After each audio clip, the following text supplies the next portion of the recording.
Guys, we are back. Welcome back to another edition of Formula for Speed.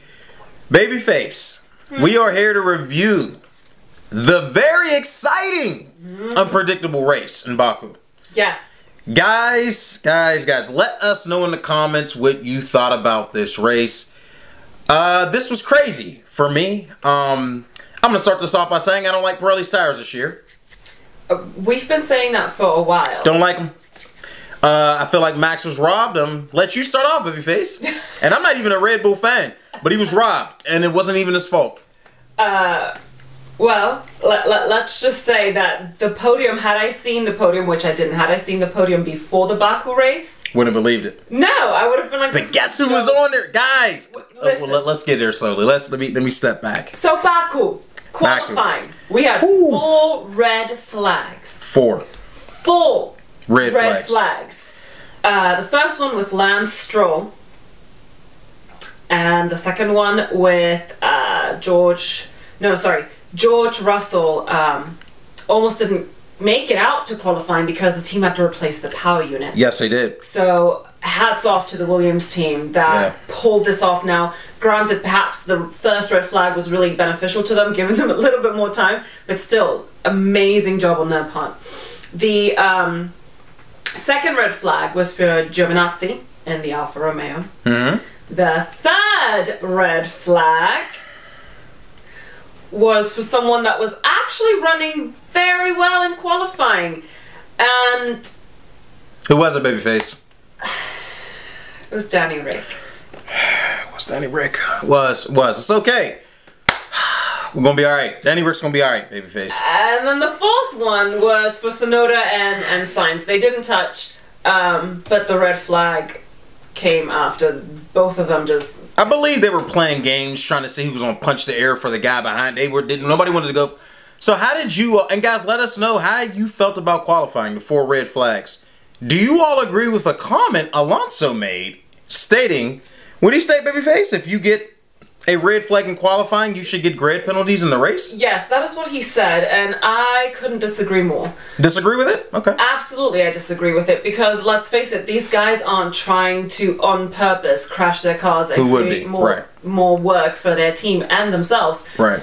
I think there would be benefit in extending qualifying if there's a red flag. I do agree. So that the guys behind, you know, that pay the price in essence and didn't get a chance to put time on the board, that they get a chance to run forward. But you actually made this great point to me, is that there might be benefit in leaving it as is because it mixes up the starting grid. Everyone wants excitement. They all want it. You know me. I agree with you on that fact. I'm one of the guys that's been watching Formula 1 since the late 80s, since I was a kid. And I'm going to be honest with you. I agree with you, babyface, in that sense where I feel like guys are robbed when they stop the session with a minute to go, because it was not... who got robbed? Let's see. Max got robbed. Vettel got robbed. A number of guys got robbed. Yeah. Max was going for Vettel. Max was going for pole. And again, even though, guys, I'm not a hater. I'm not a Red Bull fan per se. But even still, I don't like to see... guys lose out in position because something is out of control. So, do I agree with you on that? What I will say, for the people that always want and always, oh, it's so boring, this helps them, the grid shakeup, right?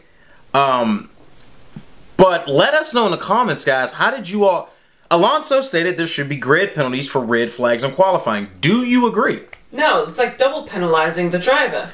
Guys, let us know in the comments. Do you agree with Alonso? So, on from qualifying. On for qualifying. We start the race. Leclerc's on pole. Leclerc is on pole. Leclerc, to me, was one of the greatest losers of this race. Poor guy, man. Like, he started, and mind you, I'm not a Ferrari fan. I don't even like Ferrari. I actually felt bad for Leclerc. But I do really like Leclerc. He has fantastic talent. So my issue with Ferrari is completely independent of Leclerc and his driving ability. But as as the race kicked off, I will admit there was something that I was very happy to see. What's that? Which was Perez was running right behind Verstappen, which is the 1-2 punch we've been looking for, we've been hoping for. I also saw Danny Rick running right behind Norris. Now, truth be told, the reason that happened is because Norris lost a bunch of places at the beginning start, of the race. Yeah. And I was happy to see where Gasly was because he was up there in the mix. He was in the mix. I was impressed that was a clean start. With 4 red flags in the qualifying session, I would have expected a disaster lap 1, and that didn't happen. I will say I was surprised, and this is going to sound crazy. Guys, let me know if you agree or disagree. Babyface, let me know if you agree or disagree. I was surprised to see a Mercedes in the number 2. Yeah. As bad as they've been struggling, guys, these street circuits, everybody was saying Mercedes is the strongest car on the grid. I disagreed from the beginning. It's the Red Bull. From the beginning of the season in testing, I said this rule change to me was directed at them so they wouldn't dominate so much like they did last year. Mm-hmm. And their weaknesses are being shown. I'm thinking, my thought is, Hamilton and Bottas are starting to have to think more. Yeah. Whereas last year they was just natural. They just went, didn't have to worry about anything. Now they're having to think about things more. So for me, I was surprised to see a Mercedes up there. I thought I thought they were going to be running 7. Yeah, I thought it was going to be Monaco 2.0. Because that car balance is not good around street circuits this year. Yeah. Not good. They have yet to find the right balance for both drivers. I also recall the fact that Hamilton commented on the fact that I believe the Mercedes car is the longest car on the grid. So he said that especially through the narrow turns and the street race of Monaco, it's like trying to drive a bus through those corners. Those cars are even long this year anyway. It's long as a Range Rover. Now their car I believe is even longer. Yeah. So I mean, I disagree. This season, Mercedes is not the strongest car on the grid. In my opinion, the Red Bull is the strongest car on the grid this season. Last season, Mercedes was the strongest car on the grid, hands down. 2019, it was the Ferrari, hands down. So, no, it's not. Surprised to see them running up there, but... Agreed, but you know what? Lap 3, Hamilton overtook Leclerc for pole. I was very happy to see that. He overtook Leclerc to lead the race, yeah. Yes, he did. He did. And then lap 4, Ocon. Yeah, man. He was running strong, too. Even in qualifying, I thought Ocon did... I'm looking at my notes here. What did it already? He qualified 12th behind Alonso, and I feel like Alonso is starting to find his form. Qualified better this time, yeah. Starting to get his legs under him. Yeah, he's starting to get in form. But yeah, Ocon was the first one to retire. Yeah. No power. Nope, no power. Lap 7, Verstappen overtakes Leclerc.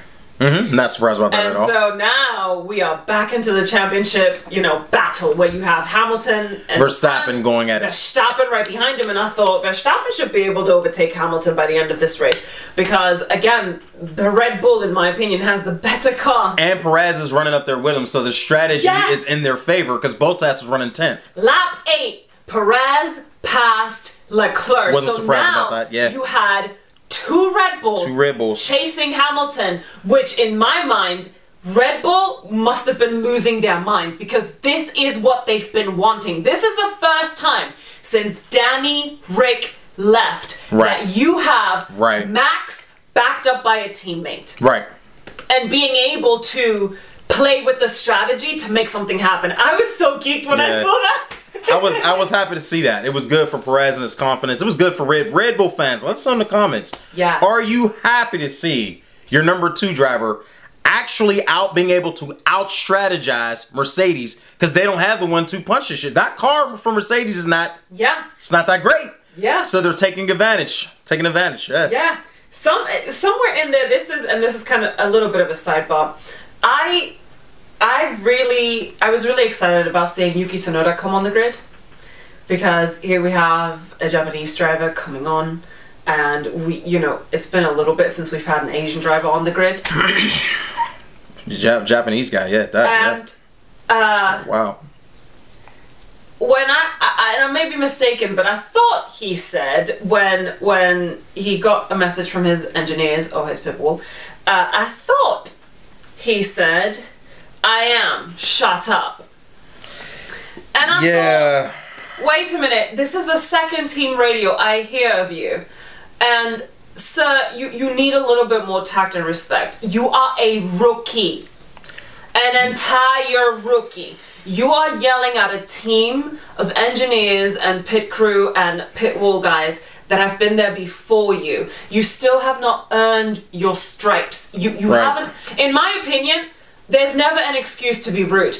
But I understand that being in a high pressure environment like racing in a car, high speeds, many of the guys in heated a moment. Yeah, I get it. Many of the guys start cussing and fussing and the whole night. It's understandable in that parameter. But to me, it's not acceptable if you're still in your first year. You have not earned your right to be that rude on the team radio. So I knew that was going to bother you. For me, guys, I'm going to be honest with you. I've seen people, for some reason, that ruffles fans' feathers, right? Hamilton in Monaco didn't even cuss. Didn't even hardly raise his voice. And I mean, some of the comments, oh, he's so unprofessional. And then I've heard guys get upset. Now, some of the people in the comments I wanted to tell so bad, don't be so soft.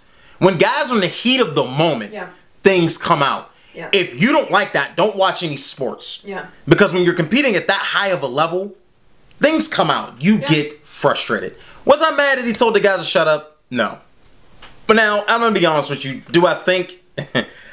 I feel like for Sonata sometimes and I could be wrong, but a lot of that comes out because I don't know if he maybe panicked or he's like, I don't know what to do. And they're distracting him from thinking, so he wants them to shut up so he can think. Yeah. Whereas you hear Mercedes, it's like a dialogue. Yeah. You hear McLaren guys, it's a dialogue. Some drivers do want you to be quiet, so I wasn't mad at that. I get it, excuse me, but it was that was crazy. And he finished well. He finished 7th. He did. After all the mayhem, he finished well. Finished 7th. Lap 11, Sainz caused a yellow flag. It didn't last long. He backed up and went back on, so he was... Yeah, he ran, what is that, the escape route? So thankfully he didn't actually crash or hurt himself. Lap 12, Hamilton gets into the pits. And it was actually a very good pit stop, except... Gasly cut him off? Gasly was being released at the same time, so they had to hold him an extra 2 seconds. So his pit stop ended up being 4.6 seconds. It was long. It was, but, I mean, at the same time, I understand, 1, safety first. Right. But 2, had you released him, you would have paid in a penalty that would have been much worse. Yeah. But that pit stop resulted in Perez and Verstappen passing him. It's just part of, guys, Babyface, when I see things like that, and guys let me know, this is all a part of racing, right? Yeah. Sometimes you'll get released and the guy gets released right before you have to wait because it's unsafe, you'll get a penalty, and you can crash in both your races. So Hamilton and the pit crew did the right thing. Wait an extra 2 seconds. Absolutely. We'll try to make it up. I don't think they even expected to run with Red Bull all weekend anyway. Yeah. So it made sense when Hamilton got on the radio later and said, hey, this season's a marathon, not a sprint. I don't think Mercedes expected even him to be running that far up. I agree. Yeah. I absolutely agree. But it was costly, that pit stop, though. Yes, it was. It allowed Perez to jump, yeah. Lap 13, Verstappen had a 1.9 second pit stop. Surprise, surprise. Red Bull, the best pit stop is. I think ever. I mean, I'll be honest with you, ever. Yeah, and ever. Followed by Perez, who had a 4.3 second pit stop. What was that about? Very slow. What happened? Was it the wheel? I thought one of the tires didn't go on right. But I honestly... I blame Pirelli. I'm blaming Pirelli. You didn't see this kind of stuff until the change in the tires. I could be wrong, guys. It could be it could be anything. We've seen Mercedes have problems. But I'm just saying, I've seen a lot of issues this year. We can touch on the... We'll touch. Go ahead. I'm sorry. I don't want to... Yeah, I don't want to detract. Now, at this point, I was very nostalgic because Vettel hadn't pitted yet, and he was in the lead. Told you Vettel was coming back. No, but it was the fact that I saw his name in the front, and I thought, oh, that brings back memory. Guys, were you excited to see Vettel? Even leading the Grand Prix for just a brief moment. I mean... I was excited because I'm a Vettel fan. I like Vettel. Yeah. I was excited. Lap 25, Mazepin ran into the escape route. Very good for him because he could have crashed. Yeah. He didn't. He didn't. Kept it safe and straightened out before the leaders arrived, and he didn't hold them up too bad. So, well on him. Lap 31, Stroll has a nasty accident. Let's talk about it, babyface. Let's talk about it. So, there was some speculation that perhaps he hit something on the road, but there was nothing that any of the cameras could pick up. It was the left rear, I believe, and there was word on the circuit that it was tire failure because he was the only one that hadn't pitted yet. And it was lap 31 when this happened to him, and I think Pirelli said they should be able to last 40 to 45 laps. Been saying it all season. These tires been going through, and they're softer this season than last season. And they're running lower PSI. It was a nasty crash. I'm very glad he's That was bad. Guys, let us know in the comments what you thought about that. I mean, for me, babyface, when I saw that, I know for a fact none of the drivers like the new tires that Pirelli has put out. Yeah. And I've stated this before. If you want to really shake up the grid, you don't have to do all this fancy stuff. Bring in Michelin. Let the teams choose Pirelli, Michelin, or Bridgestone. Bridgestone. If you really want to shake up you don't have to do all the special stuff. Let 3 tire manufacturers come in and each team pick which tire they want to use. Because Pirelli, to me, dropped the ball this year in their tire design. I think the Pirelli monopoly in Formula 1 needs to end. It does. I agree. Yeah, I agree. Again, people always want this shake-up. You don't have to do sprint races or any of this. If you allow each team, again, to pick whatever tire brand out of those 3, I think it'd be good. So, but that was nasty. I'm happy he was okay. Guys, let us know in the comments what you think, but I think he was okay. Yes, he was good. Okay, and even after he gave an interview, and surely he's shaken up, but he's physically appears to be okay. Lap 35, Alonso pitted for some soft tires. Mick went in for a pit stop, and I think the front right wasn't on right. Another problem with it, we're getting that wheel off. They told him to stop, and they had to wheel him back to fix it. Now, this is where I will admit I was howling. I was so happy. What happened? Let me tell you. Okay. Let me tell you my reaction, and then I'll tell you what happened. Okay. I imagine this must have felt so good because as a spectator, I felt good about it. Vettel overtook Leclerc lap 36, and I thought, oh, that has to, and I don't imagine that there's bad blood between them because I think they got along just fine. Yeah. But for Vettel, I imagine that must have felt good. Yeah, to overtake a Ferrari, period. You know? Because the way they did them was wrong. Yeah, that was good. I liked it. Nothing personal against Leclerc, but just to be able to pass the red car with his green car. I was happy for him. People ready to count Vettel. He needs to retire. No, not yet. Not yet. Yes, I was one of them. Lap 37, Vettel is on a roll. He overtook Gasly. And Gasly had a moment about that. He's like, how did this happen? And I thought... He couldn't believe it. He didn't even he was like, I don't blame him. I'm like, wait a minute, man. Where'd he come from? But it was a clean one. It was a clean one. I get it. But Gasly was doing so well anyways. Yeah. I wasn't really worried about Gasly. But I was very happy to see Vettel do all that overtaking. Then disaster struck lap 47. It appears to be the exact same thing that happened with Stroll. The rear left, Max is out by himself on the straight, gone, and you see the tail of that car just zoop, zoop, zoop, and crash. I knew, and let me explain something to you about this, guys, and I'm gonna be honest with you. You too, babyface. For me, if tire design is going to decide the championship, I don't like that. I like to see drivers driving the car, battling to decide the championship. But now, you got guys out here running, and again, I'm not a Red Bull fan. I mean, I don't have anything against him, I'm just not a fan.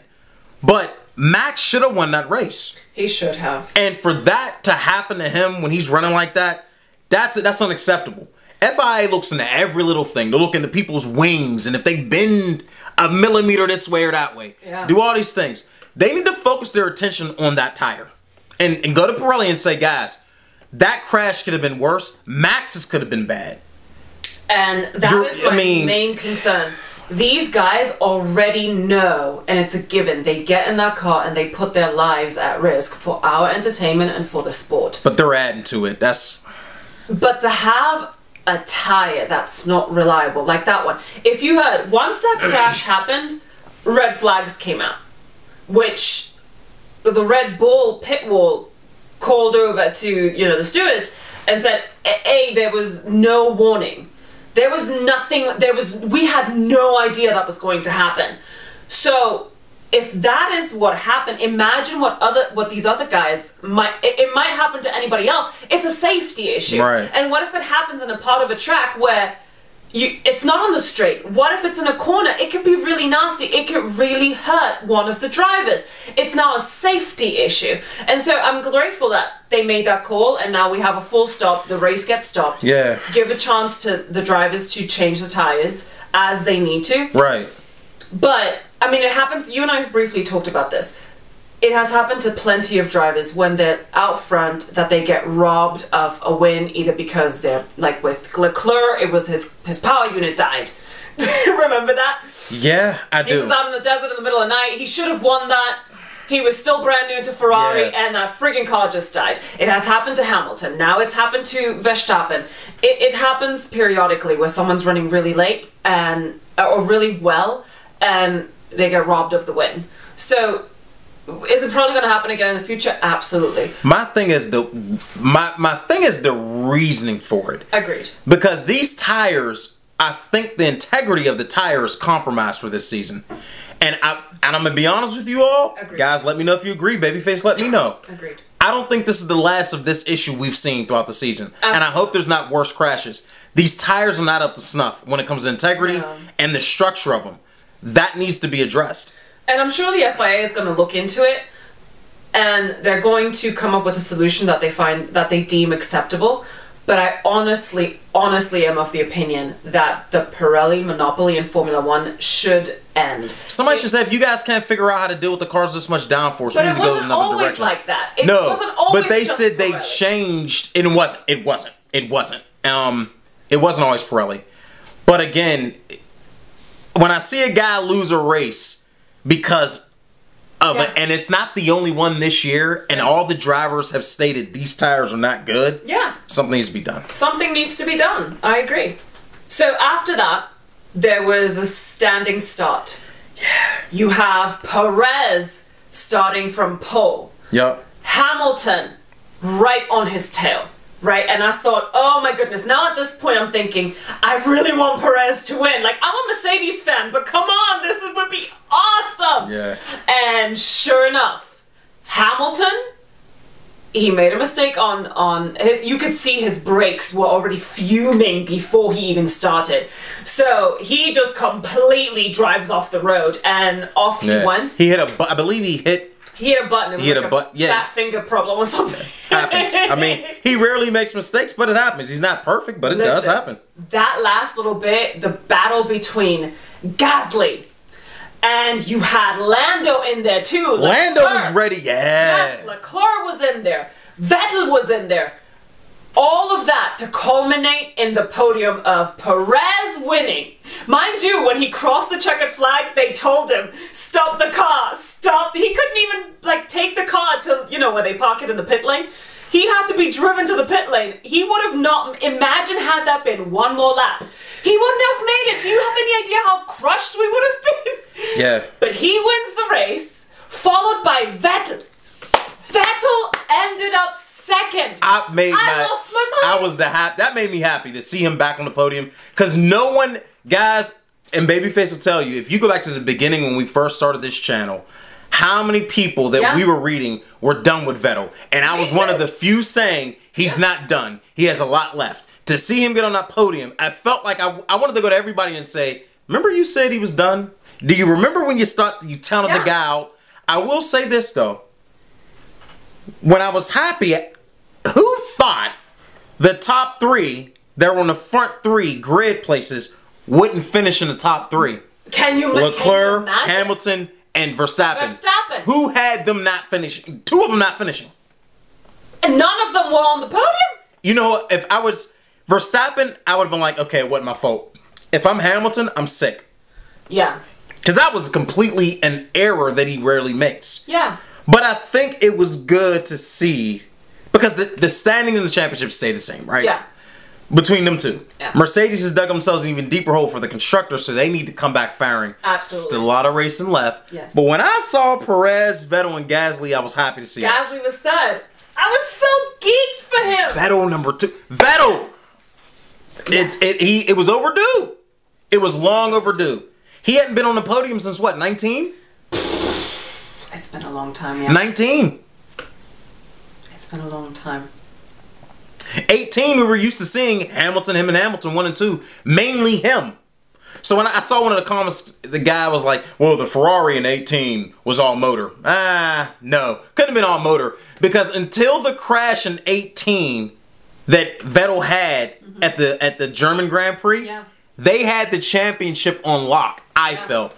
Had nothing to do with the car being all motor. Yeah, he's that just was a good car and an error on his part. Yeah. So that, he hasn't been, I've not seen him really. That's the last time you've seen him on the podium. Yeah. After that, you didn't see him too much more on the podium. Yeah. So to see him back, not in a Ferrari on the podium. I was cheesing. I think every time I smiled. I've always been a sad fan, man. I was happy to see it. I was like, it's about time. It's overdue. I don't remember the last time I smiled so hard at a podium. Perez, Vettel, Perez Gasly. needed that.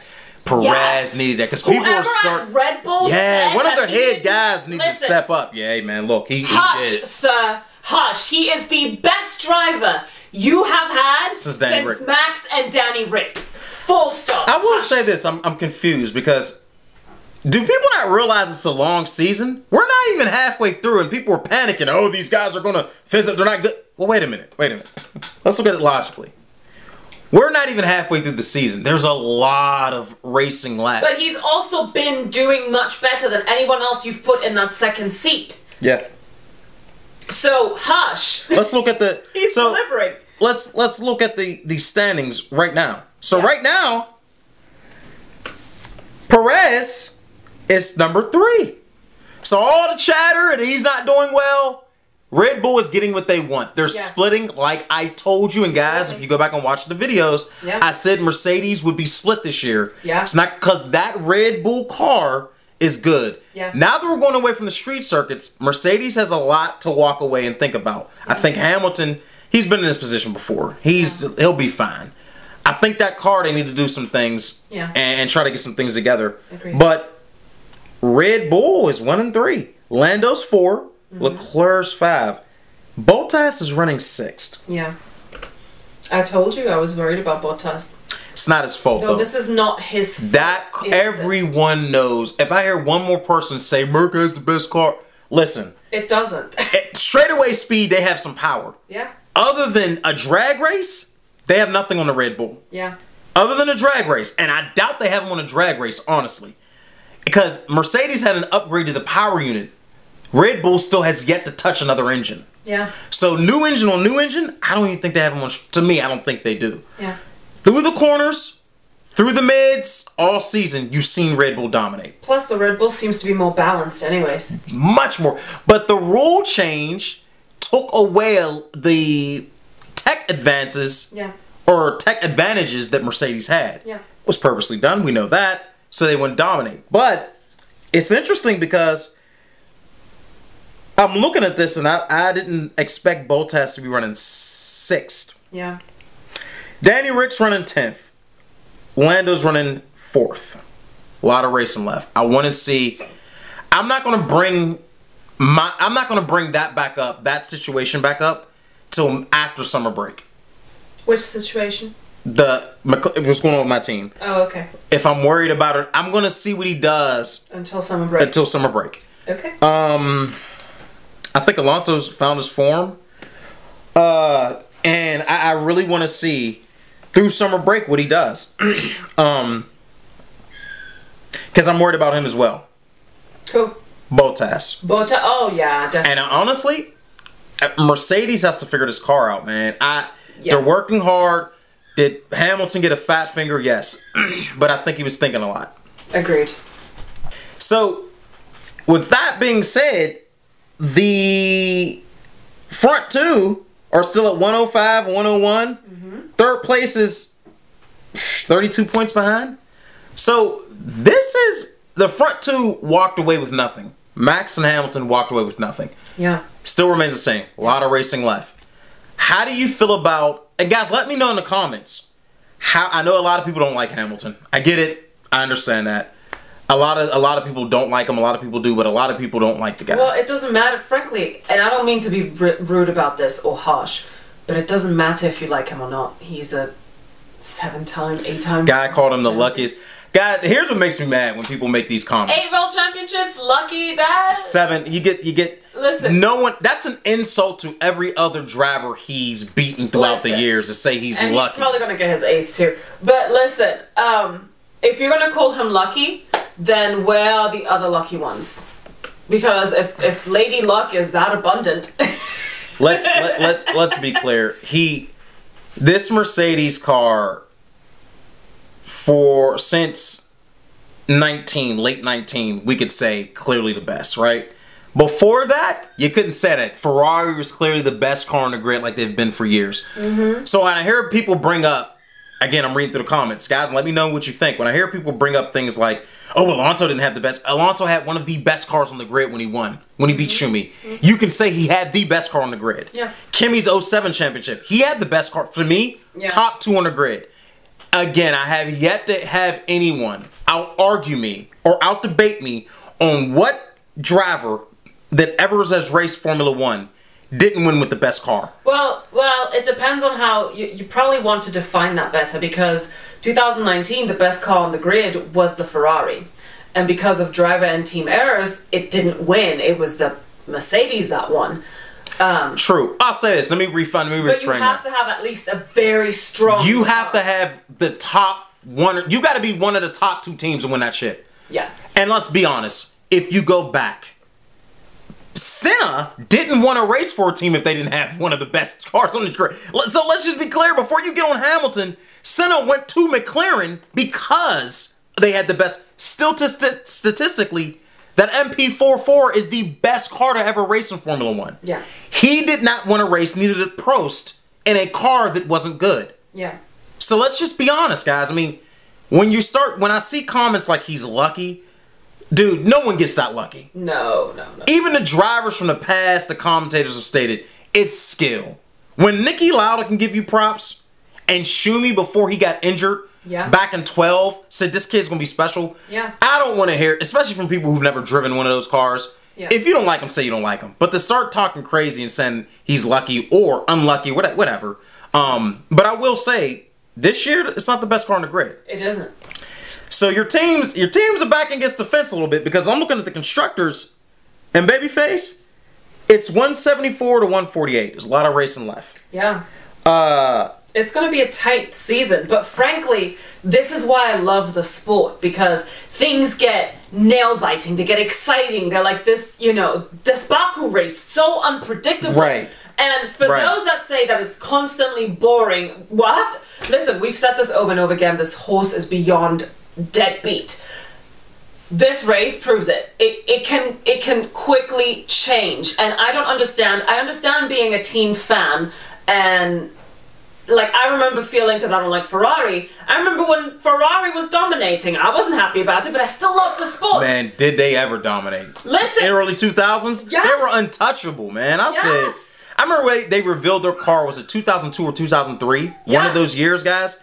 The whole grid came out to look at the car. Yeah. That's how in awe they were of that Ferrari. Yes. I remember it. And I was like, this car's untouchable, man. For those that were watching Formula 1 when McLaren dominated, it must have, I mean, how discouraging must have that been to see that the McLarens were not lapping once, but twice. When have you ever seen in Formula 1, you could talk about Mercedes, Ferrari, and it is my team, so I'm going to talk trash. There has never been, and guys, you can attest to this, to me, when's the last time you've seen two cars lap people in the field 2 or 3 times every race? You've not seen that. Yeah, I mean, not since. Imagine how discouraging that must have been. But let's face it, there's still exciting racing going on in the middle. I'm a Mercedes fan. I enjoyed this race. My heart was, slightly bleeding because of Bottas. Yeah. And when I saw Hamilton make that mistake, I thought, no. But guess what? That quickly passed because all of a sudden I'm seeing Gasly, Vettel, and I'm rooting for Perez out the front, and I see Lando getting in the mix. The sport is exciting. To me it is. And I can still enjoy it. And for all of those, Sour Patch Kids out there. I feel like this. When I read these comments, I feel like they're saying it's boring because they don't like the guy winning.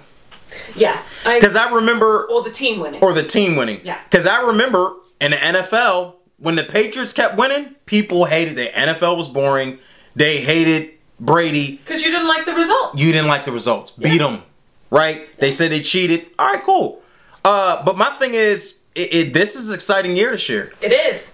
Mercedes is not running away with the shit. I mean, they're losing in the constructors and the drivers. Yes. Per the stats. It's nail biting. And I can't wait for the next race. So what did you think? I was so happy to see Vettel on the podium. I didn't know. I felt redeemed and I felt validated again when I kept reading comments. He needs to retire. Say something now. Driver of the day. He got it. Correct it. He got congratulated by all the drivers on the grid. They were like, it's good to see him back on the... Yeah. People want to see Vettel. I would love to see before the season's out, Vettel and Hamilton and Max going at it. Yeah. Perez in the mix. I want to see it. That'd be nice. But yeah, I was excited. Guys, listen in the comments what you thought of the race. Did you like it? What did you think of the results? What were your predictions? How do you feel about these faulty Pirelli tires? Man, let me tell you something. They need to do something. So, guys, like, share, subscribe to our Instagram channel page, Formula for Speed, our YouTube channel, Formula for Speed. And, guys, we'll see you on the next race. It was exciting. Babyface, any last words? Bye! Guys, we'll see you next time.